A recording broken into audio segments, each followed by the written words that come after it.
Okay, so there's this audio clip making the rounds. Roll the clip. Okay, can you just do a field clip documenting that? Back. So I did do the request. They emailed me back. He did not go in for an autopsy. The death certificate was signed by the doctor at the hospital. Oh, okay. Can you just do a field clip documenting that? I'm sorry, 10-9?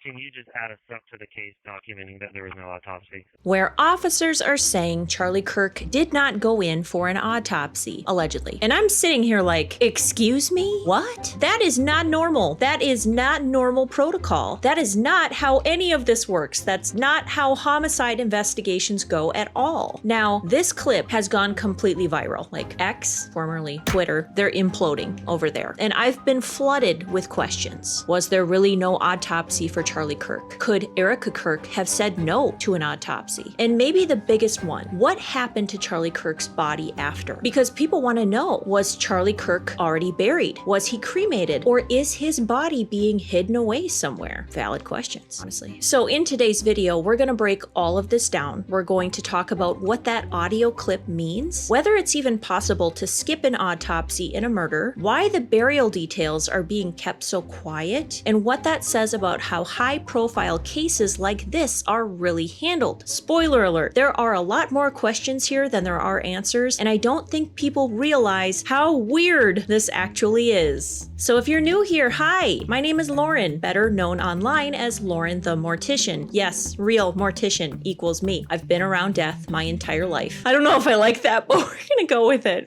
And I've worked hundreds of calls involving the medical examiner's office. In fact, for years, I was a transporter. That's the person the funeral home sends out when there's a homicide, a self-unaliving, if you catch my drift there, thank you, YouTube guidelines, or any death under the medical examiner's jurisdiction. It's not like CSI, where the medical examiner shows up in a big white van with a jumpsuit. In real life, a lot of small towns, big towns, they have a contract with funeral homes. Think about it. Funeral homes already have the vehicles, the insurance, the cots, the equipment, and the staff on call. So we meet the medical examiner at the scene, help with placing the deceased into the body bag, and drive them to the medical examiner's office. That's literally my job. Done that job lots of times. And when I watched the footage from Utah of Kirk, his body, leaving the hospital, I instantly recognized what I was looking at. The funeral home minivan, the medical examiner following behind, escorting them to the office. This is my world. This is what I do. So when I tell you something about what's normal or not normal here, it's coming from real experience, my experiences. I'm not just some YouTuber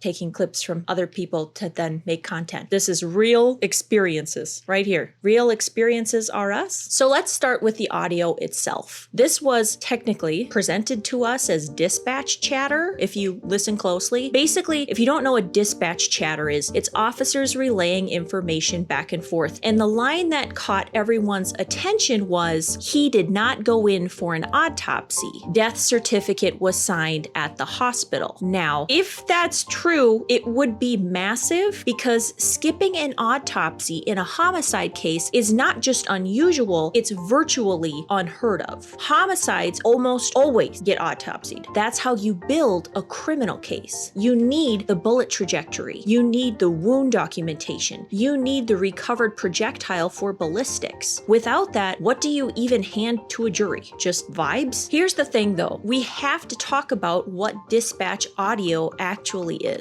Really quickly. These are real-time notes and updates, not always complete, not always perfectly accurate. Sometimes what sounds like no autopsy can mean something else entirely, like the body wasn't being transported to the state medical examiner at the moment, or that the hospital was handling initial steps before the medical examiner took over, or maybe they meant to say there was no autopsy at the hospital, because yes, sometimes hospitals do their own autopsies. And here's where it got even weirder though for me, because after I posted about this, someone from the Utah Office of the Medical Examiner actually reached out to me privately. Actually, I don't think that's weird at all. Totally normal for them to reach out to me because this is wild. And they told me very clearly, yes, Charlie Kirk was autopsied as per homicide protocol, period, end of story. They didn't want their name out there because, let's be honest, they don't want to get dragged into internet chaos. But I trust this source. I verified it myself, and it aligns with everything I know from working in this field. In a homicide, an autopsy isn't optional. Families can't say no, and video evidence doesn't replace forensic science. And that brings me to a question I've got non-stop. Well, didn't Erica Kirk not want an autopsy? You guys, it doesn't matter. She doesn't get that choice. Nobody does in a homicide. I don't care who you are. Think about it. I'm sure Jackie Kennedy did not want John F. Kennedy cut open either. She had just watched the unthinkable happen right in front of her. She was devastated. She was angry. She was traumatized. Of course, she would have said no if it was up to her, but it wasn't up to her because an autopsy is evidence. We're talking bullet trajectory. We're talking wound track. We're talking recovery of the projectile for ballistics. All of that is needed to build a criminal case that can hold up in court. So no, Erica Kirk not wanting an autopsy, if that's even true, doesn't matter. That's not how the law works. The medical examiner decides, not the spouse, period. And then there's another question I've gotten. Well, we all saw him die on video. Why do we really need an autopsy? I mean, we've all seen the clip, right? You're traumatized like me, right? So video shows us what happened, sure, but it doesn't give investigators the scientific evidence. An autopsy documents everything: the entry wound, the path, the internal damage, the bullet itself. That's not about proving he's dead. We saw all of that. It's about proving it in a way that a jury can't argue with. That's why even the most public assassinations, JFK, RFK, still had full autopsies. So if I trust my source, and I do, the truth is that an autopsy was done, which means that viral audio that made its way around the internet, it was either misinterpreted, incomplete, or totally fake AI nonsense that somebody just made up to create chaos. And did they succeed? And here's where things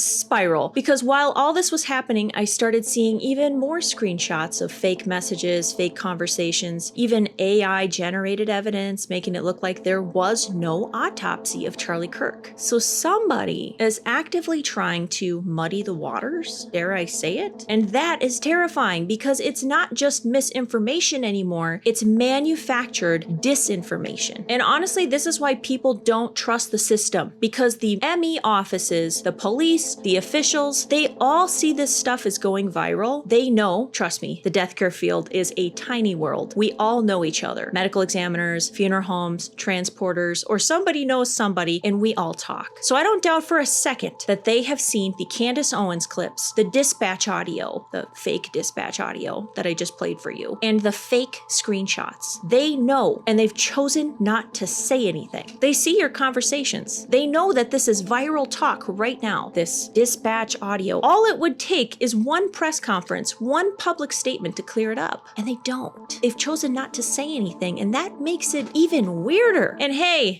Candace, if you ever need a death professional to fact check your receipts, I got your back. Call me. I'm just over here in my own little death world. But for real, this is what frustrates me. Silence in the face of viral chaos just makes people trust less. A one-line statement could squash all of this, and instead, nothing. I mean, they've had days. I am late to report on this. I am late to talk on this. If you search the YouTube right now, if you go on X, this is all over. Now, let's pivot to the other big mystery right now. What happened to Charlie Kirk's body? Because whether he was buried, cremated, or placed somewhere privately, we still haven't had a single confirmation. Are we owed that as the public? Technically not. But because this is such a public case, that information would be nice to know, and I think it would help some of these conspiracy rumors going around right now. Because what we don't know where he is now. Was he buried privately? Was Charlie Kirk cremated? Was the location intentionally undisclosed to protect it from vandalism? I mean, that's all possible, but in my professional opinion, whatever the decision was, buried or cremated, it would not surprise me if you can cremate someone. They could have cremated him in that casket after. But in my professional opinion, burial or cremation, it's already happened. It's already done. They just didn't tell us. Funeral homes don't just leave high-profile remains hanging around indefinitely. And you better believe his body was under constant watch until final disposition was carried out. If it was burial, it may be in an undisclosed location. If it was cremation, that's already done. Either way, the silence is fueling unrest because in a case this public, you'd expect at least a simple statement. The family held a private burial, or he has been cremated according to the family's wishes. Instead, we get nothing. Nothing. So here's where that leaves us. The viral audio said no